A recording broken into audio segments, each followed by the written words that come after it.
Samantala, sinimulan na ng Korean superstar na si Lee Min-ho ang kanyang mandatory military service sa South Korea. Pero ngayon pa lang, may pangako na siya sa kanyang fans.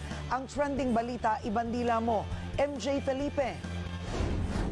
Biyernes, May 12, nagsimula ang mandatory military service ng Korean superstar na si Lee Min-ho. Umaga ng araw na yon nang maispatan siya na papunta sa Gangnam District Office sa Seoul nang nakamask. 2006 pa dapat unang papasok sa military service si Lee Min-ho pero nasangkot sa car accident ang aktor at naulit-ulit noong 2011.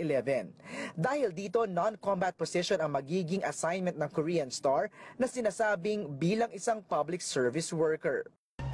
Sino ka?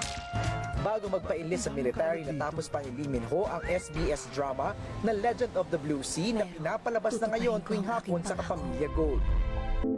Nakatapos din siya ng isang TVC bago magsimula noong Biyernes. Sa May 2017 issue ng Star One magazine, sinabi ni Lee Min-ho na ikinalungkot niya ang military enlistment dahil sa kanyang edad.